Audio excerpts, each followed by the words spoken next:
Look, up in the sky. It's a bird. It's a plane. No, it's just some guy talking about comic accuracy in the DCEU. That's a lot less exciting. Having recently done a ranking of the top 15 worst adapted DCEU heroes and villains, it's time to do the seemingly impossible and make a ranking of the 15 best adapted heroes from the comics into the movies of the DCEU. To do this, I've again used my 9 out of 10 doctor-approved 3C system to rate every single superhero in the DCEU by how well or poorly they were adapted from the comics into the movies, and then rank them from the least to most accurate portrayals. For those of you living a sad life of ignorance, those 3 C's are costume, character, and continuity. Costume rates a character's outfit or costume, their overall look, and their superficial physical characteristics.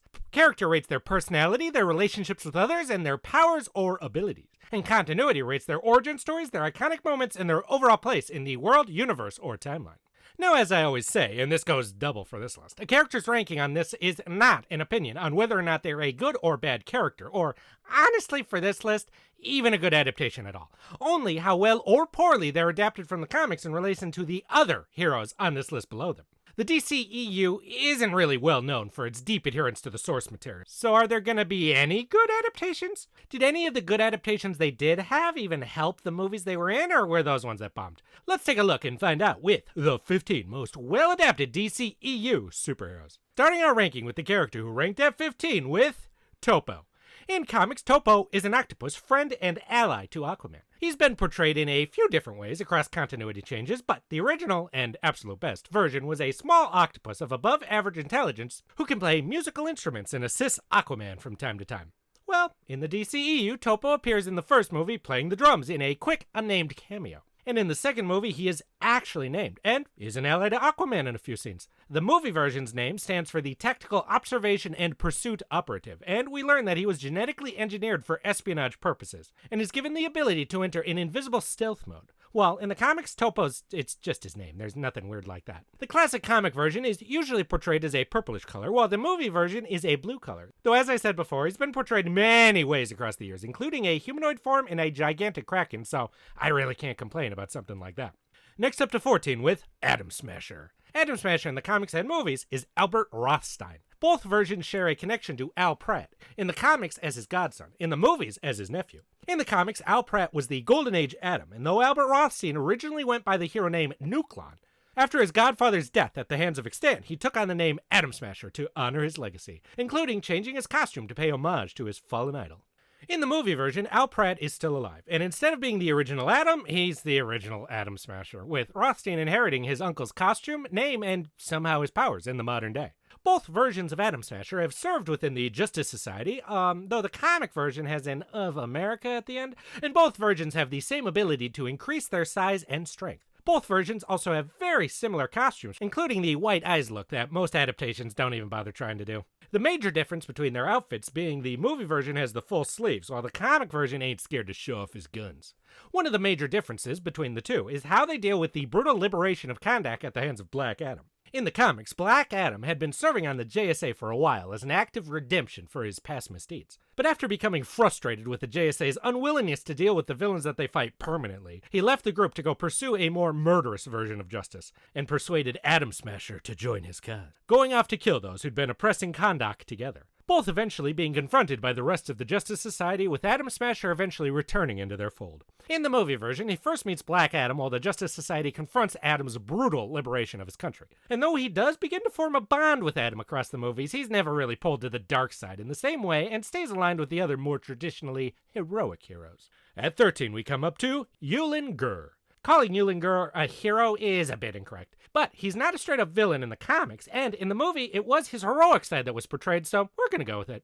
In the comics, Yulan Gurr was the Green Lantern of Sector 2814 2,000 years ago, and was considered one of the greatest Green Lanterns of his time. When the weakness to yellow within all power rings at the time was removed from his ring, he soon became corrupt with power due to his perceived invulnerability. Worried about the threat humanity would one day bring to the rest of the universe, he started working to halt their progress. The Guardians of the Universe disapproved of the path he was taking, so they added a new weakness into his power ring, wood, allowing the people of Earth to fight him back with their simple weapons. After his death, his power battery combined with the magical energies of the Starheart and went on to become the power source for the original human Green Lantern, Alan Scott. Though though we never got a proper Green Lantern in the DCEU for God knows what reason, we do surprisingly get a short scene with Yulan Gurr. He appears during the fight against either Steppenwolf or Darkseid, depending on which version of Justice League you're watching. In both versions, he is the Green Lantern of Section 2814 in that time period and fights along the combined armies of Earth. He is killed in battle and his ring flies off to find its next host. For an adaptation of such a small character, his costume design and look are actually quite similar, including the cape short sleeves and even the shorts, the main thing missing being that little hat.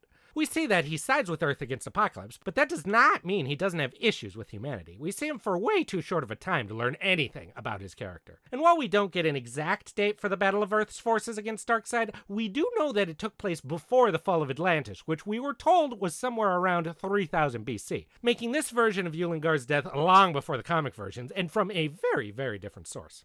Now up to 12 with Hawkman. Carter Hall was originally an ancient Egyptian prince named Khufu. After he and his true love Shi'ar were murdered by Hath Set with an nth metal dagger, instead of moving on, their souls were reincarnated across many lifetimes, cursed to be killed over and over again in each lifetime once they found and fell in love with each other again. In the 40s, they were reborn as Carter Hall and Shi'ar Saunders, and fight crime as Hawkman and Hawkgirl, with Hawkman being a founding member of the Justice Society of America. Things get too goddamn convoluted after that for me to get into now, but what matters is a version of Carter Hall still fights alongside the JSA in the modern day as Hawkman.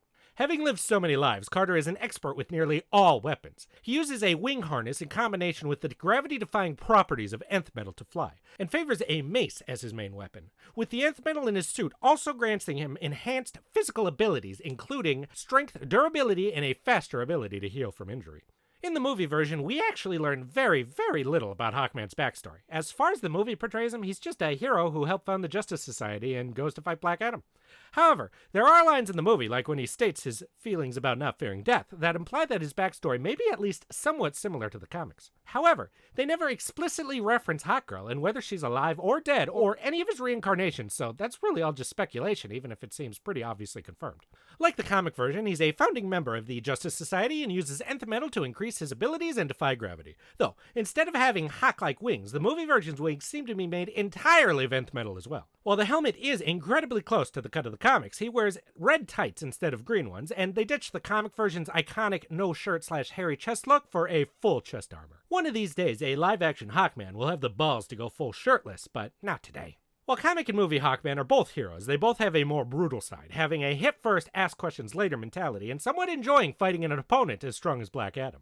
And of course, I know you're all thinking it, there's one major difference that the comic and movie Hawkman have from each other that really does change up their looks. Now, normally, I don't bring this kind of thing up, but in this instance, it's so egregious, I kinda have to.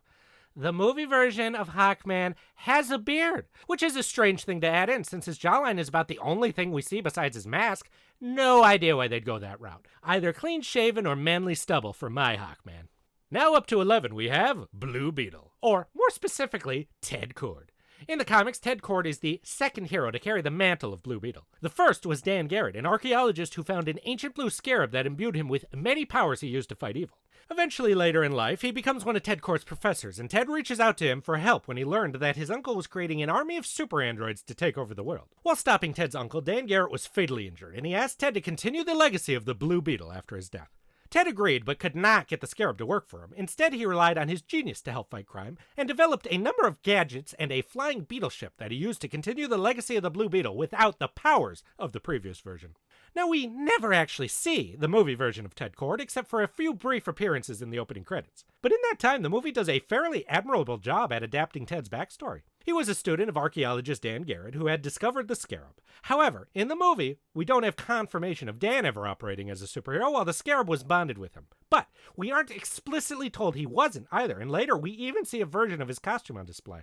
Ted inherits the scarab after Dan's death, but cannot get it to bond with him, and develops technology to fight crime as the Blue Beetle. He wears a costume virtually identical to the comics and operates a beetle ship, and was even shown to have fought villains from Blue Beetle's Rogues Gallery. At the beginning of the movie, he is missing and presumed dead, and the scarab winds up in the possession of Jaime Reyes, who it bonds to. So why isn't he at the top of the list? This seems like the greatest adaptation of all time. Well, besides not ever actually showing up in the movie, there's another reason.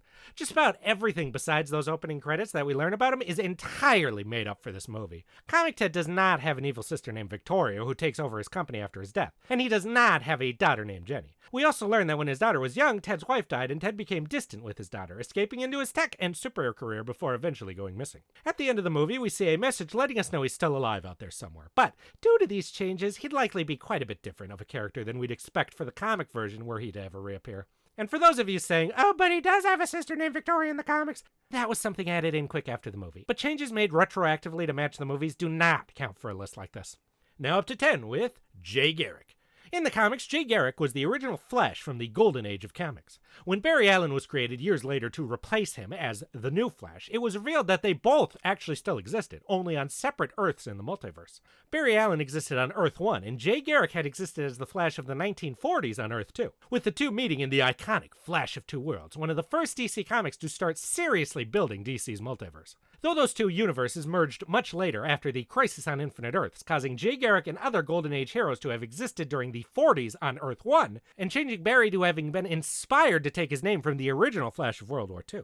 In the DCEU, we know that a Justice Society exists in the main Earth, but we have no knowledge of if there were heroes like Jay Garrick operating during World War II. We do, however, see a brief glimpse of another universe we can assume was a version of the Earth 2 in The Flash. When the timeline of Earth 1 is breaking down and Barry is seeing glimpses of other universes, the barriers between the multiverse start to dissipate. This version of Jay Garrick has a different costume style than he's usually portrayed in the main continuity, though retains the iconic helmet and lightning bolt symbol. And due to being in black and white, we can't for sure comment on his colors, but they do look similar to me. We really don't know much about him since he's just a 2-second cameo, but we see that he exists in a world that is, or is very similar to, the one from the Adventures of Superman serials, which would likely place him in the 1950s instead of the 40s, but tells us he's on an Earth where Superman appeared much earlier, the same as the original Earth 2 continuity. It's just a shame that in a Flash multiverse movie, they didn't focus on a Flash of Two Worlds type story, and instead went with whatever the hell it was they were going for.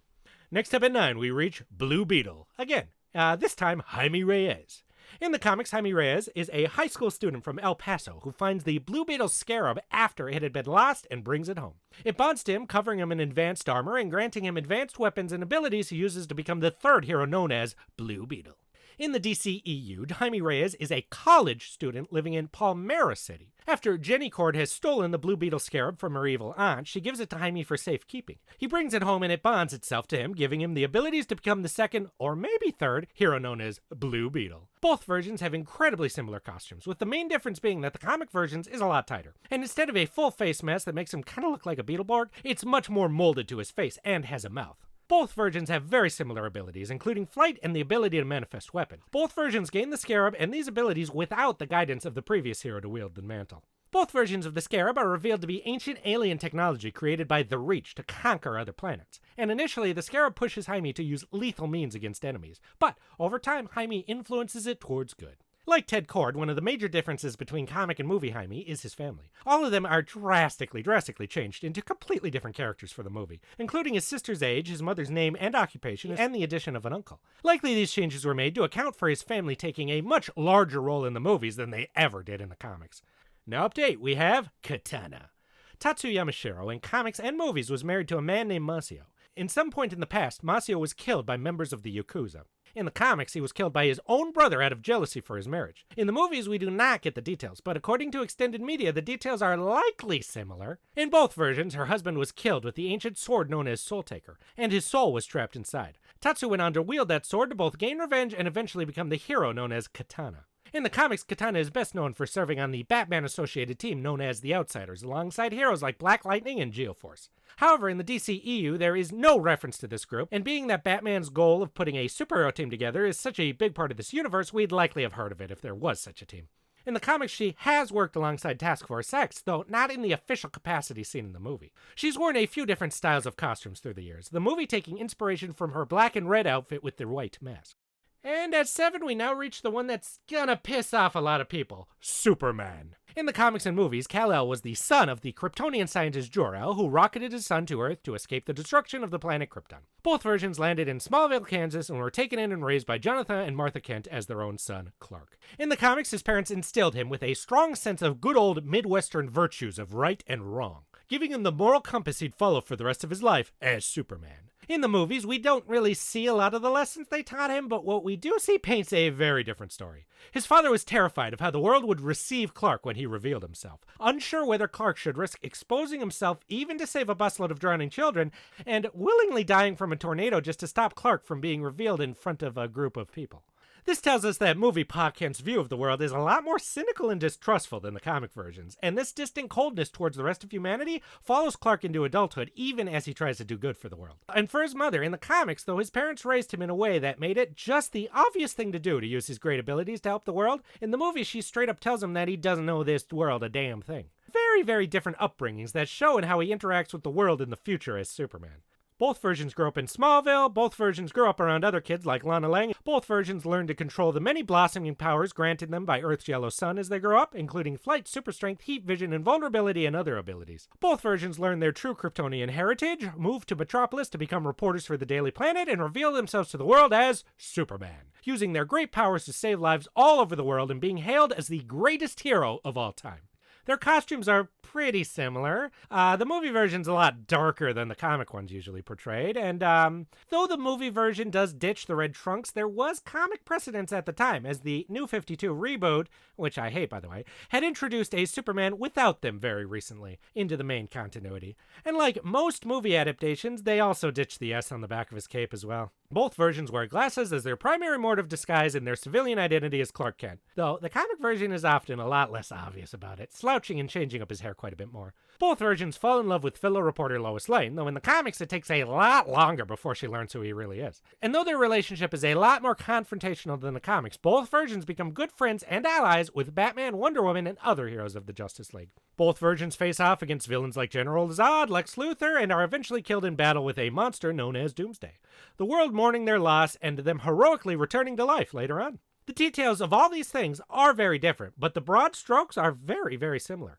And now the elephant in the room. Besides differences in his upbringing and his personality, the main difference people bring up when contrasting the comic and DCEU Superman is his killing of Zod at the end of Man of Steel. And I agree. In my opinion, this was the wrong call. However, as much as I hated it, there is comic precedence, kind of. In a pocket universe adjacent to the main DC universe, the Lex Luthor of that world inadvertently freed an alternate version of General Zod and his followers from the pocket universe's Phantom Zone. They went on to ravage the planet, basically killing everyone, before the Superman of our main universe could travel over there to face them. With everyone on this alternate Earth dead, no way to return these mass murderers to this pocket universe's Phantom Zone, no one left alive to try them and make them face justice for their crimes, and concerned by their taunting threats of one day regaining their powers and reenacting their mass murder on his own planet if he just left them on their own world, Superman felt forced to bring justice to this world by exposing Zod and his two followers to green kryptonite, executing all three of them. So, it's incredibly convoluted and a very divisive storyline, but there is precedence to Superman executing a version of Zod, even if I personally do not agree with it. The problem in the movie is that he snaps Zod's neck in a desperate attempt to save others, instead of being smart enough or powerful enough to think of something else, or moral enough to push himself to come up with another way, even when desperate. I could likely spend a whole video whining about this, and many others already have, so I'll just move on. Up to 6, we reach Aquaman.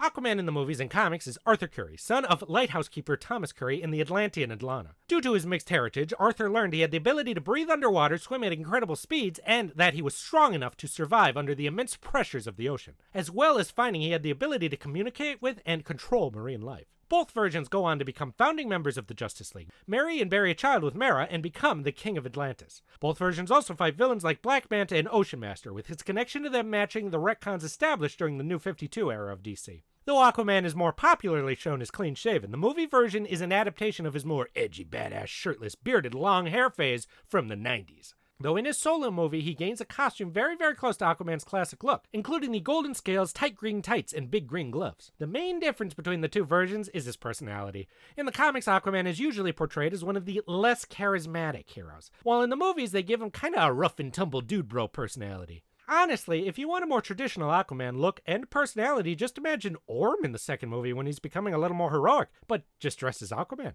Had they gone that route, he likely would have been number 1 on this list. Oh yeah, and in the comics, Aquababy is killed by Black Manta, while in the movie they save him and everyone lives happily ever after. Now we enter the top 5 most well-adapted DCEU superheroes, starting with, Shazam. So, in the comics, Captain Marvel was originally the orphan Billy Batson, who was chosen by the wizard Shazam to be his new champion. By saying his name, Billy would transform into the adult hero Captain Marvel and gain the wisdom of Solomon, the strength of Hercules, the stamina of Atlas, the power of Zeus, the courage of Achilles, and the speed of Mercury. Later on, he befriends a boy named Freddie Freeman and finds his long-lost sister Mary, and shares a bit of his power with both of them, turning him into the heroes Captain Marvel Jr. and Mary Marvel. The version of this character in the movie is not much like this comic version, and really would rank actually very, very low as an adaptation. But sadly for me, he's not an adaptation of this classic, beloved character. He's an adaptation of the much crappier version of Captain Marvel that DC retconned into existence during that god-dang New 52 and renamed Shazam. And as an adaptation of that character, honestly, he's actually pretty dang close. Many elements of all three versions of the character are the same. They are transported from a subway to the Rock of Eternity, where a wizard grants them the powers of Shazam. In the movie and original continuity, the wizard's name is Shazam, while in the New 52 rebooted continuity, his name is Marmaragon for some reason, but he's called Shazam sometimes anyways. The look of the wizard in the movie is a bit of a mixture between the both versions of these characters. While the comic versions go on to fight villains like Black Adam and Mr. Mind, the movie version fights a black Adamified version of Sivana, never fights Mr. Mind, but instead fights the completely made-up Daughters of Zeus. One of the main differences between the classic versions of Captain Marvel and this new Shazam in the movies and comics is their relationship to the Marvel/Shazam family. In the new comics and movie, Freddie and Mary are members of Billy's new adoptive family, Mary now going by Mary Bromfield and having no blood relation to Billy. Another major difference is their personalities. In the original comics, since he has the wisdom of Solomon when he transforms, Captain Marvel and Billy are actually quite different from each other. Billy is a good-natured young boy, but when he transforms, Captain Marvel is much, much more mature and wise, able to solve problems Billy is just too young to think of. In the new comics and the movies, there is virtually no difference between Billy and his transformed persona. Both are immature and stupid. The S for Solomon apparently doing absolutely nothing when saying the magic word. The new version and the movie are both moved to Philadelphia as their home city, while in the previous DC versions of Captain Marvel it was Fawcett City, paying homage to the company that originally published him before DC sued them into oblivion and then basically stole the character decades later. Now down to number 4 with Wonder Woman. Wonder Woman's had a lot of continuity changes across the decades, and the movie picks and chooses from all of these for her origin. Like the original Golden Age comics, when the man, Steve Trevor, washes up on the all-female island of Themyscira, Princess of the Amazons Diana falls in love with him and chooses to accompany him back to aid him in the world war raging in man's world. In the comics, this war was the then contemporary World War II, but the movies decided to change it to World War I instead, because I don't know. In those original comics, Diana was created by her mother out of clay, but in the movies and in more recent comics, she is the daughter of Queen Hippolyta and Zeus, though some writers disagree and still use the clay version. It's pretty friggin' messy. Both versions wear a ceremonial Amazonian outfit and became known to the world as Wonder Woman. Both versions meet and become friends with Etta Candy, and face enemies like Dr. Poison and Ares. While in the comics, her origin keeps changing, allowing Steve to pretty much continue existing into whatever the modern day is. In the movie, Steve dies in World War I, and Diana must continue living on due to the immortality she does share with her comic counterpart. Later on, she meets Barbara Minerva, and though their relationships are quite a bit different in different continuities in the comics, the movie adapts the versions where they became friends before Barbara transformed into the villainous Cheetah. Though the details of their friendship and that transformation are completely different. Both versions live on into the modern day and become founding members of the Justice League and form a trinity of Earth's greatest heroes alongside Batman and Superman.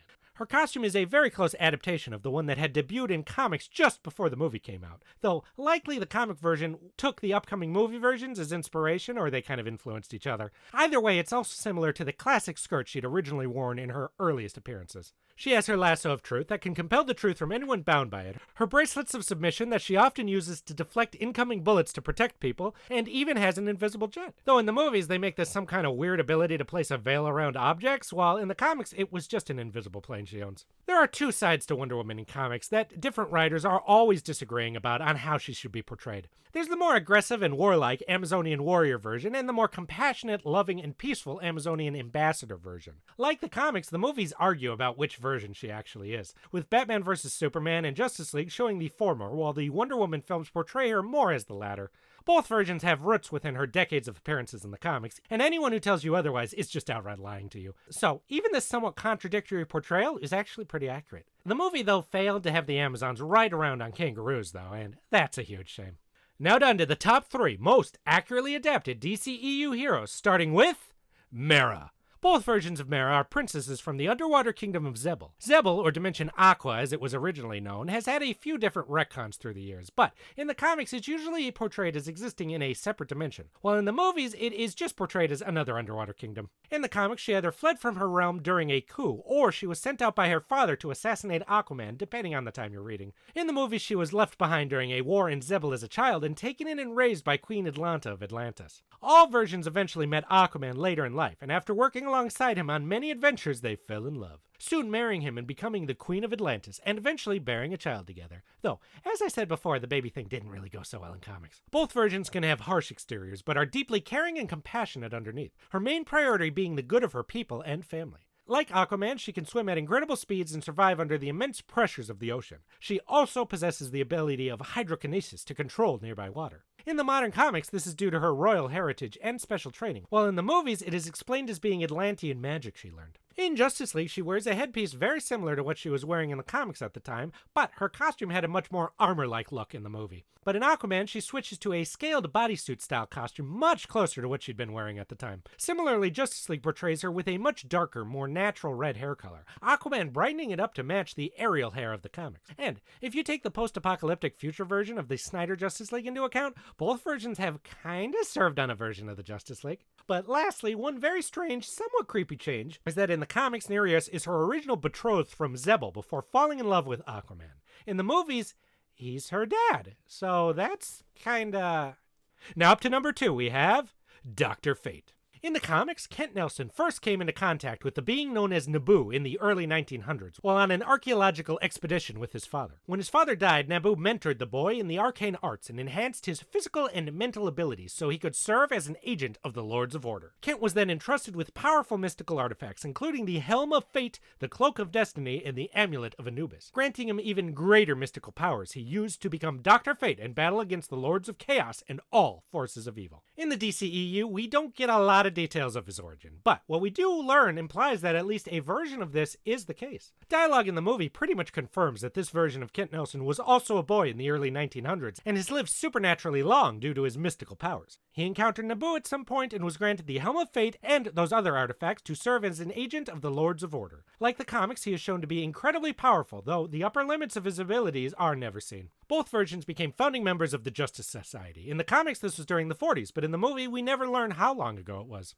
Both versions join with and commune with Nabu when they wear the helmet, and have a somewhat strained relationship with both Nabu and the helm, having long periods of time where they resist wearing it to both stay free of Nabu's overwhelming influence and the many hardships that come with the incredible powers granted by the helmet. Both versions are heroes who die defending others. In the comics, it was against Extant, while in the movie, it was Sabak. In the comics, others have carried the mantle of the Helmet of Fate afterwards, while the movie, the helm disappears a bit after his death, and whether it goes to someone else is unknown. The costume keeps the gold and blue color scheme of the comics, and though it has minor changes, the overall shape and cut is actually pretty similar, including the yellow gloves and the collar and shoulders of his classic design from the comics, emulated with metal pauldrons in the movie. His helmet is the correct shape, even having the fin on top, but for some reason I cannot understand they ruined a lot of this work by not doing the eye slits the helmet has always had, instead just being completely faceless. Though he's portrayed as relatively old under the helmet in the movie, in the comics, Kent Nelson is usually, but not always, portrayed having retained his youthful appearance well into old age, with his white hair and beard in the movies actually looking somewhat similar to one of his successors, Hector Hall. Although, another thing of note is that in the comics, Nabu knew Teth Adam back during ancient times, while in the movie there is no mention of this. Like with Hawkman, I found it strange to specifically choose all of these characters loosely related to Black Adam in the movie,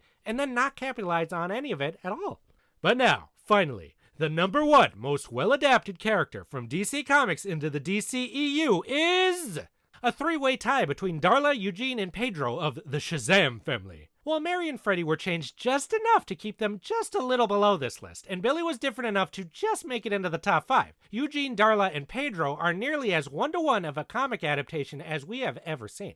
Though that's not really as hard as it sounds, they only existed for about 7 years before being adapted. Virtually no time at all in comic continuity, and being that this was pretty much just an adaptation of the first volume they appeared in, there wasn't really a lot to get wrong.